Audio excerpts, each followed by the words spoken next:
Would you like to reach our film and TV review podcast audience?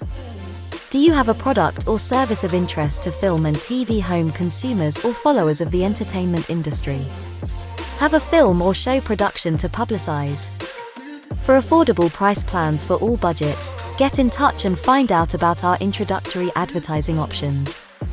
Reach our audience of film and TV viewers and visit our site contact page at filmandtvreview.com, or you can email us at business@filmandtvreview.com.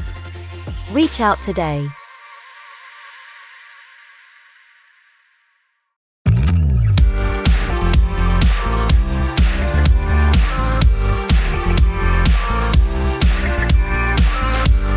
Welcome to filmandtvreview.com. Catch the latest film, TV and streamed show reviews every week.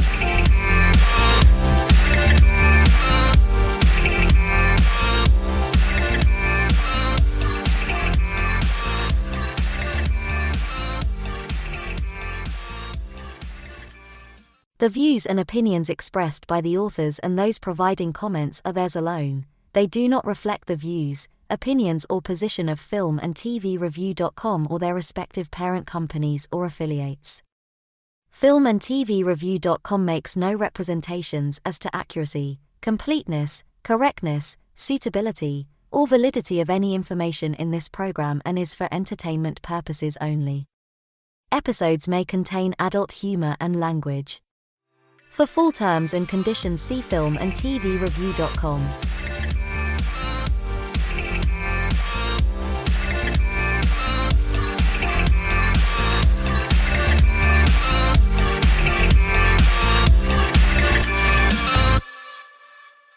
Hello there, and welcome to another edition of Film and TV Review. Today we'll be doing a special on the company A24 Films, who most recently behind Oscar-winning Everything Everywhere at Once, Uncut Gems, Midsommar, Lady Bird, Moonlight, HBO's Euphoria, and of course The Whale. So, James, hello. In quite a short period of time, they've proved quite a diverse body of work, but they seem to have a knack of getting behind some really high quality projects and proving to have already a quite impressive track record. Yeah, and it's really interesting, I think, because they've got a really good body of work, and a lot of it's interesting, it's different, but it's not inaccessible. Like, it's quite... Andrew, hello. Yep, hello. Yes. Yeah, it's kind of hard to talk because A24, they do a lot of diverse films. I think some others have already mentioned the diversity of films that they do, so it's not like it's any one genre. It's not like, I mean, yeah, they're all, not all maybe, but a lot of them are kind of in the art house. And that's not really a category, that's just sort of like a release pattern type thing. So, but that's what a lot of them are considered, as in the art house. And if you look at a lot of the horror films, that's kind of the sense you get, is that a lot more on style and mood and sort of like trying to make a greater message.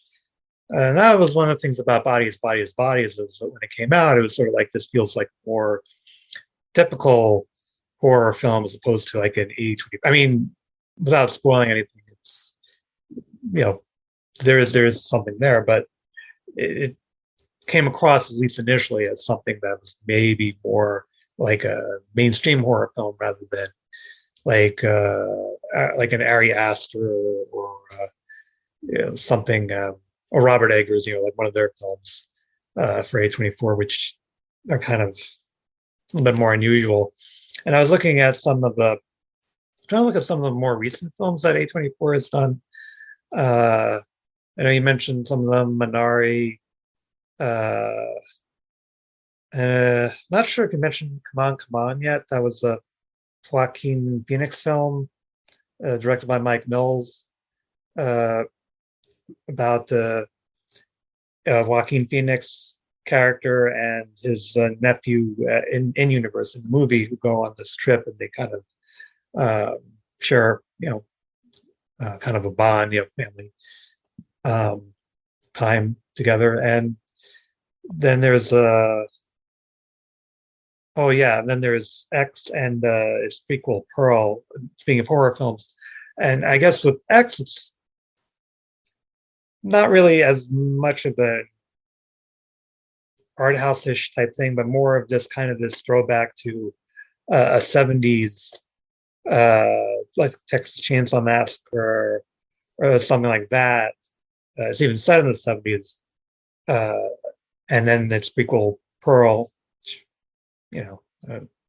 not getting too much into the spoilers, but it's just, it's a little different maybe from what their other horror films are. And that's something they've done this year. And then, the film that I mentioned some time ago, Marcel the Shell with Shoes On. That's a film that combines stop motion animation with live action. And sorry, something flying around. It's Jenny Slate. Oh yeah. Pearl actually, I guess, got someone released in the U.S. this year, so somewhat, I think.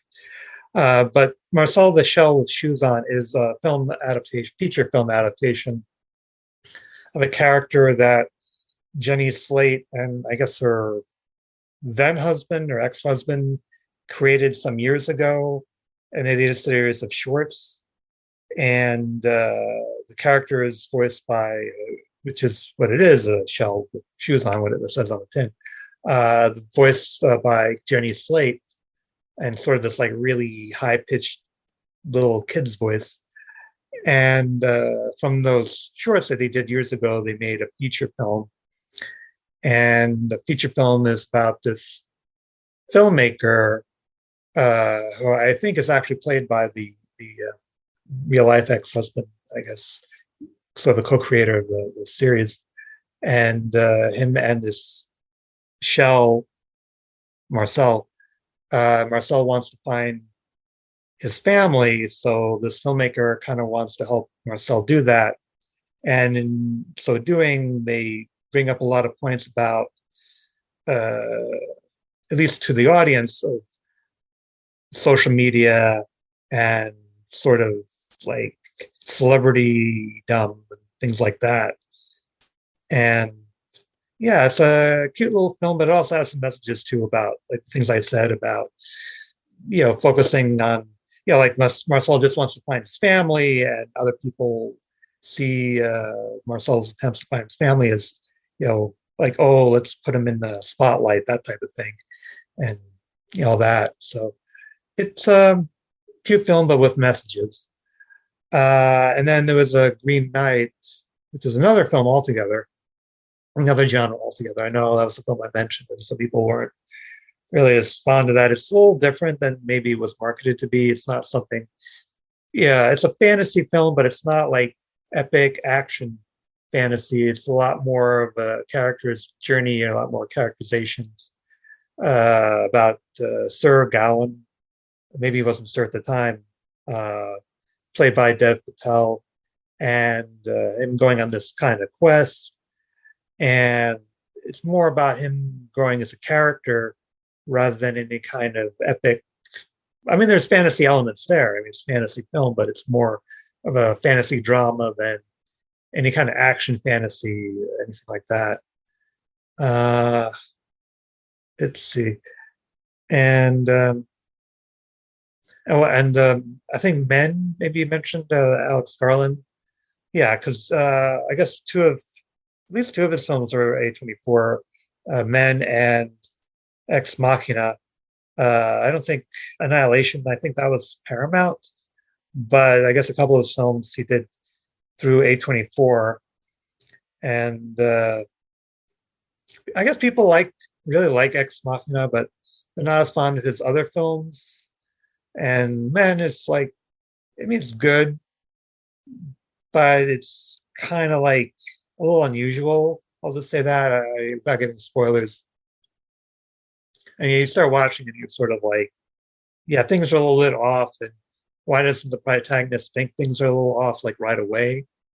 I know you say that about a lot of horror stuff, but I think here it's kind of like, yeah, I mean, things are really off. Just, but I'll just say that the film is about this character played by Jesse Buckley, who uh, goes on, I would say goes on holiday, but she kind of rents not even an Airbnb, like a mansion house out in the countryside. She's trying to get over the loss of someone close to her. And when she's on this extended holiday, I guess, stuff starts to happen, weird stuff. But it's not just like the typical like horror stuff. It's a little bit more unusual. And again, it's about a film trying to make a message about certain things. I guess that's what Alex Garland or whoever else was involved wanted to do. So it's got some very unusual scenes, especially near the end. But that's all I'll say about that. Oh yeah, and then another film that I don't know. It's a film called On the Rocks. It was a film that, in the U.S. at least, was supposed to get a cinematic release, but because of COVID, it went direct to, I guess, Apple Plus, and because a lot of cinemas were shut at the time. I don't know if it got any kind of international distribution. But it's from director Sofia Coppola, and reunites her with actor Bill Murray. He's not the main character. The main character is Rashida Jones' character, and Bill Murray plays her father. And the title, I guess, could have more than one meaning, but it's the idea that the protagonist thinks that her marriage is on the rocks, like her husband may or may not be cheating on her. And so she wants to kind of investigate as to whether that's the case. And so father, played by Bill Murray, who's sort of like a ladies' man type, tries to help her out to see, if her husband, what's the deal with that. But it's kind of a dramedy, some pretty good acting from Rashida Jones, and it's something worth a look. And there's probably other films from A24. It's just, as I said, it's such a broad thing. And you mentioned things like Midsommar, folk horror. Again, that's a whole other horror altogether. The idea of like a Wicker Man-ish type thing out of this rural environment, and there's groups of people behaving in a strange way. Yeah, that kind of thing. So they definitely do a lot of different types of films. So that's what I have to say. So yeah, and I look forward to what they're doing in the future. I mean, we've already mentioned some of their future projects, so I look forward to that.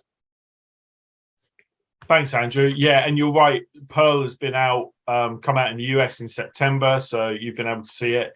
It's not actually got a release date in the UK yet, but hopefully we will get it sooner rather than later. We obviously didn't get it for Halloween, but it's a prequel to X. So actually, off the back of what CJ was saying, they haven't done any sequels that I'm aware of to date, but this is the first one that is perhaps going to set up a franchise, because I think this is a prequel, but I think there's a sequel in the works as well, which I can't remember the name of, but the intention is that there's going to be three films for that. Yeah, that's so kind of weird, because I would think like Mia Goth, would have gotten like at least a UK release date, but yeah.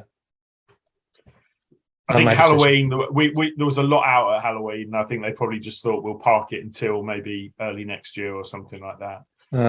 Alfonso, you're up next. I know that you've seen the most successful A24 film to date very recently. You're welcome to talk about that and any other A24 films you want. Yeah, I've seen today actually Everything Everywhere All at Once. It is really, really, really good. I mean, I knew that it was going to be really good, but it was even better than I expected. So yeah, and I understand why it has become also a box office success, because it kind of has everything that can connect with an audience. Even though when you first approach it and you see Michelle Yeoh and which is not like a very box. I mean, kind of like doesn't match what an A24 film is supposed to be in the sense of what the films it has been the protagonist of. But yeah, I mean, very, very much recommended, of course. Yeah, it's A24. It's has become a brand by trying to find the films of new voices, independent voices, and things that inevitably just come out with new stuff. And I think it has connected with a generation of movie buffs, basically, and also its approach to the use of social media to promote the films kind of has connected with a generation, and that also buys its merchandise that on its website. So it's interesting to see how by just, I mean, picking wisely both for production and for distribution, it has I don't know if they ever thought that they would create a brand by just adding so many different voices and many different directing styles. And I mean, yeah, all of them have point of view. All of them can be at least cult films, you know, in a sense, or widely appreciated, like Ex Machina or Everything Everywhere All at Once. It's interesting. Like it has, yeah, it makes you feel cool. Many of these films, at least if you like cinema, it makes you feel like, yeah, you've seen something different from like the that what is concocted like for like selling you a McDonald's burger. It's just like it doesn't have like reboots and like trying to go for the widest audience possible, and it's kind of like quality over quantity of screens in many occasions. And it's interesting. I mean, from this year, Andrew has done a wonderful review of many films. I have not watched many, but I have. I mean, of course, the one that I've mentioned, and Bodies is also one of my favorite films of the year. Men, it has something that other A24 films have, that sometimes they leave me a little bit cold. Like they are not very emotional, and sometimes even hard to completely understand. It's more like a visual experience sometimes, and it's kind of like that for me, Man. Although it's the same director as Machina. And well, the Zen Mod was another one that I saw from them, which was from last year or the year before, and kind of was a similar experience, like cool scenes from time to time, but it left me a little bit cold as a whole. I really like the documentary Boys State about this debate, sort of like politics camp for future, like for teenage boys who want to get into debates or politics in the future or something like that. And it was interesting to follow them during a week, to see who would win the elections. And it was interesting. I mean, I would recommend to watch Boys States. That kind of showcases a generation of American boys and girls who want to go far with their careers while they are still young.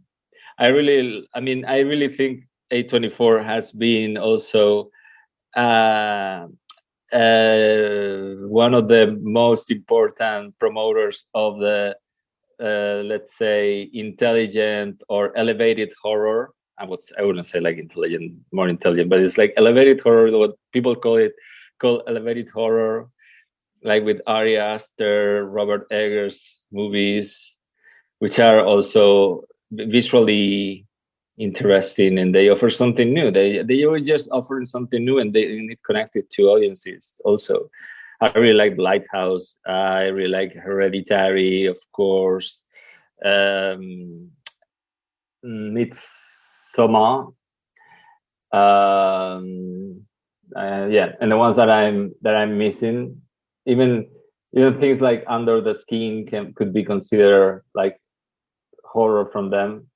But yeah, they are not very much into into getting into the typical genre, as they it's not like they need that. They kind of like to just mix a little bit and just try to do their own thing, and they don't try to make it's not like some people compare it with Miramax in the 90s, but the Harvey Weinstein, he tried to make all those films very palatable for American audiences, try to make it similar to what the market demanded. And this kind of like A24 lets creators be more free and doesn't come with like cutting everything in the editing room.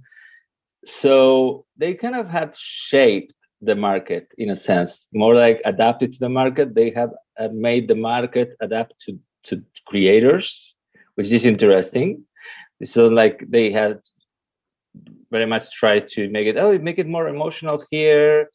No, some of the films are very, very much it doesn't. They're not very emotional, but they still make it. It makes them even more like for like cult fans. That it has always a sense of discovery in them. They can make sometimes they make you feel like you're discovering something new. I don't know. I would also recommend, just as a personal recommendation, While We Were Young from Noah Baumbach, which is a good dramedy, like the ones that he usually does. And it's I don't think it's very, very seen. It has been very much seen. So that would be an interesting recommendation, I would say, for people to rediscover. And yeah, I don't want to take too much time, so that's it. Cool, thanks, Alfonso. Next up, we did have Ali, but Ali has disappeared. I don't know if he's going to be back. Richard was next up, but I don't know if he can talk because he's been involved in an accident, I think, this week. Yeah, Richard, I can talk. Sorry, I can talk. I won't be long, but I can talk. I'm fine. Yeah. I don't know if there's much to add to what has been said already. In the comment section, a couple of weeks ago, I wrote a list of actual movies that I really enjoyed from A24. I don't know if we mentioned these two. I don't know if we mentioned Enemy from, I think it's from Denis Villeneuve, if I'm not mistaken. That's a very weird movie. Apparently, I like weird movies because I just realized actually the second movie I want to mention is The Lobster. So very strange movies, both of them. Quite original. Enemy, if it's the one I think about now, I hope I'm not mistaken, but if it's the one I think about, it's another movie with Jake Gyllenhaal by Denis Villeneuve. And this time, Jake Gyllenhaal is like a random, normal, nothing amazing about this guy who finds out that he has some kind of doppelganger, if that's the words. Apparently a guy who looks exactly like him. And in a way, I don't remember actually if it's kind of as a more crazy life than he has, or anyway, or he kind of steals his identity in somehow.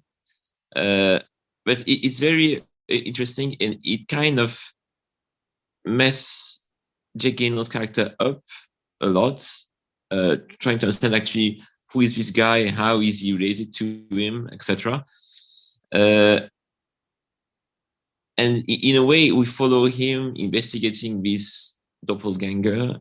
It's not a very long movie, for what I remember, but as I said, it's very strange. And if anyone has seen this movie in this meetup, I would love to actually to hear the comments, and if anyone can explain the ending, because I never checked online, I never understood the ending.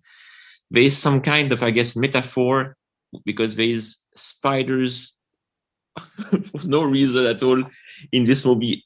Like every 5 scenes, there is a spider, or a giant spider over the city or whatever.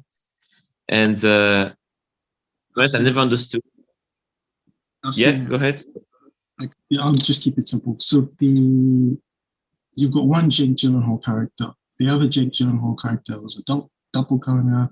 It's actually just sort of the film is really just a conflict in someone's mind as he's having sort of struggling with him being faithful to his wife, and he sort of has a kind of mental breakdown. It wasn't a criticism. I actually, back in the day when I watched it, I really enjoyed it because I was confused, but in a good way. But yeah, I just never actually looked up for an explanation about parts. But okay, and it was a good experience. Thank you, CJ, by the way. The second one, the Lobster, that I think I mentioned before. And again, a very strange movie, but not as confusing as Enemy. And the Lobster is, talking about going to movie theaters nowadays and not knowing what to expect and being surprised by a scenario, something that unfortunately doesn't happen often anymore. With the Lobster, it was definitely a surprise. I have no idea why I went to watch it in the first place, but it was a good decision. So again, try to explain what the plot is. So it stars Colin Farrell, Rachel Weisz, Lea Seydoux, I believe, Ben Whishaw, if I'm not mistaken, and was there John C. Reilly in that movie? Anyway, so the main character is played by Colin Farrell, and it starts with him being admitted in an institution, and most of the movie is actually happening in this institution. And it's a kind of a strange world where I don't remember exactly why, but he has to go. It's like a therapy of like let's say 30 days therapy. And during this therapy, in this institution, there are like patients, obviously, himself, male and female, and he has 30 or 40 days to find a mate. He has to find actually his future wife or whatever. And I think that if he doesn't, he will be transformed into an animal of his choice. Sorry, I know it sounds weird. I think that was the plot. I thought it was hilarious when I understood that. But then actually you see the first half of the movie is kind of seeing these characters trying to find the woman of their dreams inside these institutions. So him, Ben Whishaw, etc. In a very weird way, sorry. Sometimes very funny, just awkward most of the time, very funny. And they are also forbidden to have any kind of sexual activity, which is make it even funnier. So yeah, that's kind of the first half of the movie. And then there's kind of also a second thought going around with a resistance group that is going to try, that lives in the forest next to the institution, trying to protest and also take over the institution or whatever, led by Lea Seydoux, and Colin Farrell get involved with this resistance. I will not say how it ends, but I thought actually that it was at the same time hilarious, but also very original, and the acting overall, and sometimes I watch scenes online, the acting overall is very well done, because as I said, it's kind of the perfect line between being funny, but also makes you almost uncomfortable sometimes. But it's very well, again, I don't know, it's hard to explain. The director is a name I cannot even pronounce, not because I have problems on my face because of accident, but because it's a terrible name to pronounce. I never had heard of that director before. yeah, it was definitely an experience that I recommend, just to see something that you will never see before, I guess. Yeah, The Lobster. Yeah. So yeah, that's my Thank plot. you, Richard. Hereditary was the biggest film I think A24 had until Everything Everywhere all at Once. Still can't pronounce it, which has taken over as their most successful film. I actually rewatched that today as well because I saw it in the cinema, and when I did see it, it was a week when I had a lot of stuff going on in my life, and I probably couldn't take it all in because it's quite a lot in that film. And I've been saying it's like in my top 5. I think after rewatching it, it's in my top 3. It's just so inventive. It's so bonkers. There's not many films where I'm not even going to spoil that. But there's just things that will never happen. Have never happened in a film since, and will never happen in a film afterwards. But it's really good. CJ, Yeah. you have your hand up. Yeah, I do. I want to say I guess they're called the Daniels. They're the guys who made Everything Everywhere All at Once. They also have another film earlier with A24 called Swiss Army Man, starring Daniel Radcliffe and Paul Dino. I don't know if most people have even heard of this film or seen it. Essentially, you've got a guy who's stranded on a desert island. He's about to kill himself, and he sees a dead body wash up on shore. He goes up to the dead body and he finds out that it can talk. And this is where the absurdist nature that you're talking about. The dead body has the ability to fart, and its farts are so powerful that he's able to ride it across the ocean to safe land. And then when he gets in safe land, he finds out that the dead body can do other things like karate chop, and he essentially uses the dead body to survive while he's in the forest and tries to get to civilization. Again, the film is really absurd. At face value, I think most people would think it is just like a really super weird film. But I think similar to Everything Everywhere All at Once, it does have a sort of deeper meaning with the characters and what they're going through. And it is weird, but it's sort of like this is a way to express what's actually going on with the character and how they feel about things. And it's a really good film. It's Daniel Radcliffe doing a non-Harry Potter film. It's interesting to see Daniel Radcliffe, and I think the ending is probably one of the funniest, but also kind of really deep, introspective endings I've seen in the film in a while. But yeah, if you really like Everything All at Once and you really want to see something kind of super out there, and you're ready to watch an hour 30 of fart jokes, really good fart jokes, and yeah, I would give a watch to Swiss Army Man. Yeah, it sort of sounds like an art house version of Weekend at Bernie's or something. I've not seen it, but someone explained the plot to me a few years ago, and I was like, "What? That's a film?" So Yeah. I will have to try and track this down and give it a watch. But everyone says it's very very unique again. Yeah.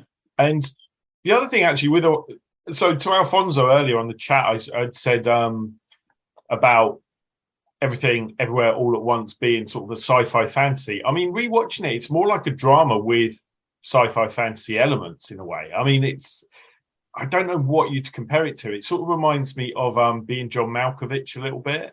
And there was something else that I was thinking when I was watching it as well. But yeah, it's got a very sort of unique tone, I think, that film, as a lot of A24 films do.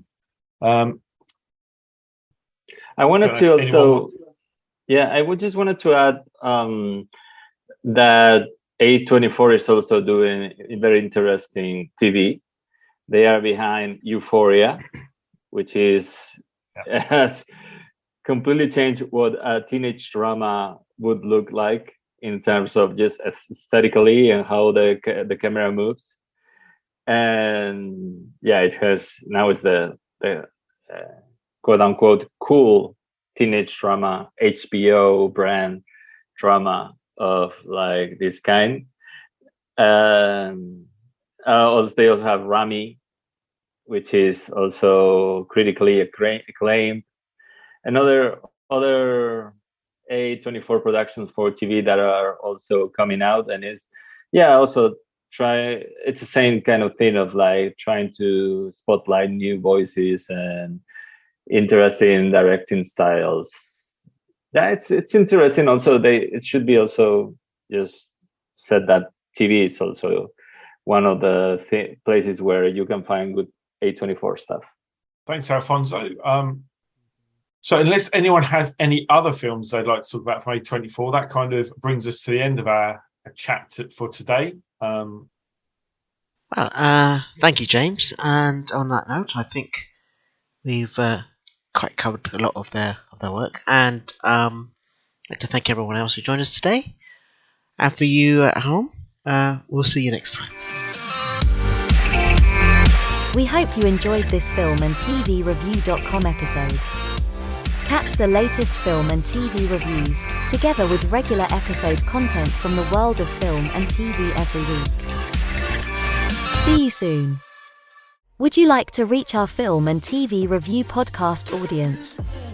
Do you have a product or service of interest to film and TV home consumers or followers of the entertainment industry? Have a film or show production to publicize? For affordable price plans for all budgets, get in touch and find out about our introductory advertising options. Reach our audience of film and TV viewers and visit our site contact page at filmandtvreview.com, or you can email us at business@filmandtvreview.com. Reach out today.